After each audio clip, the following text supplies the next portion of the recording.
Hi friends, எல்லாருக்கும் வணக்கம். எல்லோரும் எப்படி இருக்கீங்க? நல்லா இருக்கீங்களா? Welcome to Sakthi Saravana YouTube channel. இன்றைக்கி சனிக்கிழமைங்க. கோடி புண்ணியம் தரும் மகா சனி பிரதோஷம். வீட்லேயே எளிமையாக பிரதோஷ வழிபாடு செய்கிறது எப்படி அப்படின்னு பார்க்கலாம் வாங்க. சிவபெருமானுக்கு மிக முக்கியமான விரதங்களில் ஒன்று பிரதோஷம். சனிக்கிழமையில் வருவது கூடுதல் முக்கியத்துவம் வாய்ந்ததாக கருதப்படுதுங்க. ஒரு சனி பிரதோஷத்தில் விரதம் இருந்து சிவாலய வழிபாடு செஞ்சோம் அப்படின்னா ஒரு வருடம் முழுவதும் சிவன் கோயிலுக்கு போய் வழிபட்ட புண்ணிய பலன் நமக்கு கிடைக்குங்க.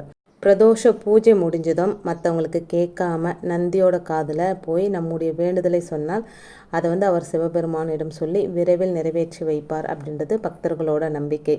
சிவபெருமானையும் சிவனின் வாகனமான நந்தி தேவரையும் பிரதோஷ நாளில் வழிபடுவது நமக்கு சிவலோக பதவியை பெற்றுத்தரும். தொடர்ந்து பிரதோஷ விரதம் இருந்து வழிபடுறவங்களுக்கு பிறப்பு இறப்பு இல்லாத முக்தி நிலையை அவங்களுக்கு அருள்வார் அப்படின்னு புராணங்கள் சொல்லுதுங்க. பிரதோஷ நாளில் சிவாலயத்தை வலம் வணங்குவது மிக முக்கியமான வழிபாடாக கருதப்படுதுங்க. சிவபெருமான் ஆலகால விஷத்தை உண்டு அகிலத்தை காத்தருளிய காலமே பிரதோஷ காலம். திரியோதசி திதி வரும் நாட்களில் மாலை 4:30 மணி முதல் 6 மணி வரையிலான காலமே பிரதோஷ காலம். பிரதோஷத்தன்று சிவபெருமானையும் நந்தி தேவரையும் வழிபடுவதால் சகல விதமான தோஷங்களும் பாவங்களும் துன்பங்களும் நீங்கும் அப்படின்றது ஐதீகங்க. பிரதோஷங்களில் சனிக்கிழமையில் வரும் பிரதோஷத்தை மகா சனி பிரதோஷம் அப்படின்னு சொல்கிறதுண்டுங்க. இந்த நாளில் சிவனை வழிபட்டால் சனி பகவானால் ஏற்படும் அனைத்து துன்பங்களும் நீங்கிவிடும் அப்படின்றதும் நம்பிக்கைங்க. தேவர்களும் அசுரர்களும் பார்க்கடலை கடைந்த போது வெளிப்பட்ட ஆழகால விஷத்தை சிவபெருமான் உண்டது ஏகாதசி தினத்தன்று. மறுநாளான துவாதசி முழுவதும் மயக்க நிலையில் இருக்கும் சிவபெருமான் 3ஆம் நாளான திரியோதசி திதியில் பகலும் இரவும் சந்திக்கும் சந்தியா கால வேளையில் மயக்க நிலையிலிருந்து கண் விழித்தார் அப்படின்னும் அந்த நேரத்தில் ஆனந்த தாண்டவம் ஆடினார் அப்படின்னும் சொல்லப்படுதுங்க. பிரளய தாண்டவம் எனப்படும் இந்த நாட்டியம் சிவபெருமானின் 5 விதமான தொழில்களான படைத்தல், காத்தல், அழித்தல், மறைத்தல், அருளல் ஆகியவற்றை குறிப்பதாகும். சிவபெருமான் பார்வதி தேவியுடன் ஆனந்த தாண்டவம் ஆடி உலக உயிர்கள் அனைத்திற்கும் அருள் புரிந்த காலமே பிரதோஷ காலம். இந்த நேரத்தில் நாமும் சிவபெருமானை வழிபட்டால் சிவனின் அருள் நமக்கு பரிபூரணமாக கிடைக்கும் அப்படின்றது நம்பிக்கைங்க. ஒரு சனி பிரதோஷத்தன்று சிவாலயத்துக்கு சென்று சிவ தரிசனம் செய்வதால் 5 ஆண்டுகள் சிவாலயம் சென்று தரிசித்த புண்ணிய பலன் கிடைக்கும். சனி பிரதோஷத்தன்று சிவ தரிசனம் செய்வது, மந்திர ஜபம் செய்வது ஆகியவற்றை செய்வதால் பல மடங்கு புண்ணிய பலன்கள் நமக்கு கிடைக்கும். பிரதோஷ அபிஷேகம் மற்றும் பிரதோஷ பூஜைக்கு நம்மால் முடிந்த பொருட்களை வாங்கி கொடுக்கலாம். இந்த ஒவ்வொரு பொருளும் சிவ பூஜைக்கு பயன்படுத்தப்படும் ஒவ்வொரு மலர்களும் ஒவ்வொரு விதமான பலன்களை தரக்கூடியது. அதனால் நமக்கு என்ன வேண்டுதல் நிறைவேற வேண்டுமோ அதற்கு ஏற்றாற்போல் அந்த பொருளை வாங்கி கொடுக்கறது ரொம்ப ரொம்ப சிறப்புங்க. காலையில் பிரதோஷத்தன்னைக்கு எப்படி நம்ம விரதம் இருக்கணும் அப்படின்னா, காலையில் எழுந்து குளிச்சுட்டு நெத்தியில் திருநீர் அணிஞ்சு சிவநாமத்தை சொல்லியபடி இருக்கணுங்க. எத்தனை முறை முடியுமோ அத்தனை முறை பஞ்சாட்சர மந்திரத்தை ஜபம் செய்யலாங்க. நாள் முழுவதும் உபவாசமாக இருந்து மாலையில் சிவ தரிசனம் முடித்த பிறகு உப்பு காரம் புளிப்பு சேர்க்காத உணவுகளை சாப்பிட்டு விரதத்தை நிறைவு செய்யலாம். அல்லது கோவிலில் தரும் பிரசாதத்தை சாப்பிட்டு விரதத்தை நிறைவு செய்யணுங்க. கோவிலுக்கு சென்று நந்தி தேவரையும் சிவனையும் வழிபடுவது சிறப்பு. முடியாதவர்கள் வீட்டிலேயே பிரதோஷ விரதம் இருந்து சிவ வழிபாட்டை செய்யலாங்க. வீட்டில் சிவன் பார்வதி அல்லது சிவன் பார்வதி விநாயகர் முருகர் இருக்கும் படத்தை சுத்தம் செய்து மஞ்சள் குங்குமம் வச்சு பூ போட்டு அலங்கரிச்சிக்கலாம். வீட்டில் சிவலிங்கம் வச்சுருந்தீங்க அதுக்குன்னா பால், தயிர், பன்னீர், பஞ்சாமிர்தம், சந்தனம், அரிசி மாவு, இளநீர், திருநீர் அப்படின்னு என்னென்ன பொருட்களை கொண்டு அபிஷேகம் செய்ய முடியுமோ அத்தனை பொருட்களையும் கொண்டு அபிஷேகம் செய்யலாங்க. ஏன்னா சிவபெருமான் அபிஷேக பிரியர் அப்படின்றதுனால எத்தனை அபிஷேகம் செய்கிறோமோ அத்தனை சந்தோஷப்படுவாருங்க. அபிஷேகம்லாம் எங்களால் செய்ய முடியாது அப்படின்றவங்க எளிமையாக சுத்தமான தண்ணீர், பால் மட்டும் வச்சு கூட அபிஷேகம் செய்யலாங்க. வில்வம், சிவப்பு அரளி, தாமரை, மல்லிகை உள்ளிட்ட மலர்களை கொண்டு அர்ச்சனை செய்யலாங்க. எந்த மந்திரம் தெரியாவிட்டாலும் ஓம் நம சிவாய அப்படின்ற பஞ்சாட்சர மந்திரத்தை 11 முறை சொல்லி அர்ச்சனை செய்யலாங்க.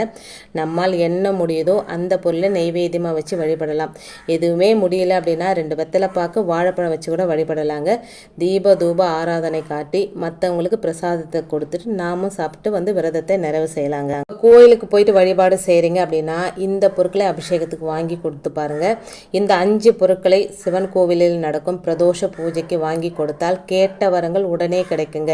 நினைத்தது நடக்கும், குடும்பம் செழிப்படையும். பிரதோஷத்தின் போது நந்திக்கு நடக்கும் அபிஷேகத்திற்கு இளநீர், பசும்பால், தயிர் ஆகியவற்றை வாங்கி கொடுக்கலாம்.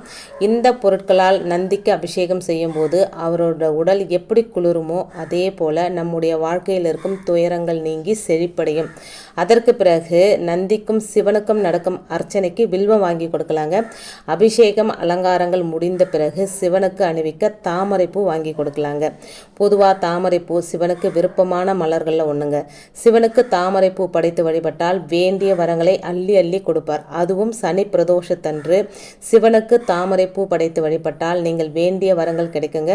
ஒரு மகா சனி பிரதோஷ விரதம் மற்றும் வழிபாட்டு முறைகளை முறையாக கடைபிடித்தால் 120 சனி பிரதோஷ விரதம் இருந்த பலன் கிடைக்கும் என சொல்லப்படுதுங்க.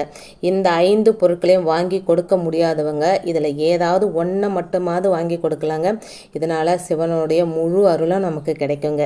நம் வாழ்க்கையில் இருக்கும் அனைத்து விதமான தோஷங்களையும் நீக்கி வாழ்வில் சந்தோஷத்தை மட்டுமே வழங்கக்கூடிய அதி அற்புதமான வழிபாட்டு காலம் அப்படின்னா அது பிரதோஷ காலம். அதுவும் குறிப்பாக சொல்லணும் அப்படின்னா சோமவாரத்தில் வர பிரதோஷமும் சனிக்கிழமையில் வர பிரதோஷமும் ரொம்ப ரொம்ப விசேஷங்க.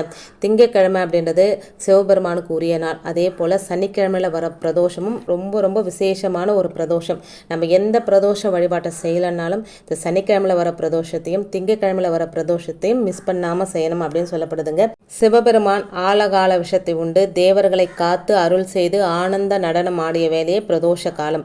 நந்தியின் 2 கொம்புகளுக்கு இடையே சிவபெருமான் நடனம் ஆடியதாக சொல்லப்படுவதால் நந்தியின் 2 கொம்புகளுக்கு இடையில் சிவனை தரிசனம் செய்வது ரொம்ப ரொம்ப சிறப்புங்க. நம்மளுடைய ஜாதகத்தில் எந்த கிரகம் சரியில்லை அப்படின்னாலும் எந்த திசை நடந்தாலும் சரி, வாழ்க்கையில் என்ன கஷ்டம் இருந்தாலும் சரி, பிரதோஷத்தன்று அதுவும் சனி பிரதோஷத்தன்று சிவன் ஆலயத்திற்கு சென்று வழிபட்டால் அனைத்தும் நீங்கிடும் அப்படின்றது பரிபூரணமான உண்மையான ஒரு விஷயங்க. சனிக்கிழமையில் வரும் சனி பிரதோஷத்தன்று விரதமிருந்து சிவ தரிசனம் செய்வதால் அனைத்து விதமான பாவங்களும் நீங்கிடும் அப்படின்றது ஐதீகங்க. சிவநாமங்களை சொல்லி வழிபட்டால் சிவனின் அருள் முழுவதுமாக கிடைக்குங்க. நற்துணையாவது நமச்சிவாயமே. ஓம் நமசிவாய சிவாய நம அப்படின்ற அந்த மந்திரத்தை இன்னைக்கு நாள் ஃபுல்லாக உங்களால் எத்தனை தரம் சொல்ல முடியுமோ அத்தனை தரம் சொல்லுங்கள். சிவனோட அருட்பார்வை நம்ம எல்லாருக்கும் கிடைக்குங்க. இன்றைக்கி வீடியோவில் நான் சொன்ன விஷயங்கள் உங்களுக்கு பிடிச்சிருந்தது அப்படின்னா ப்ளீஸ் சேனலுக்கு சப்ஸ்கிரைப் பண்ணி சப்போர்ட் பண்ணுங்கள். இந்த வீடியோவை உங்கள் ஃப்ரெண்ட்ஸ் அண்ட் ஃபேமிலிக்கும் ஷேர் பண்ணி விடுங்க. அவங்களும் பயன்பெறட்டும். இன்னொரு எளிமையான ஆன்மீக தகவலோடு உங்களை சந்திக்கிறேன். அது வரைக்கும் நன்றி, வணக்கமும். Take care and bye friends.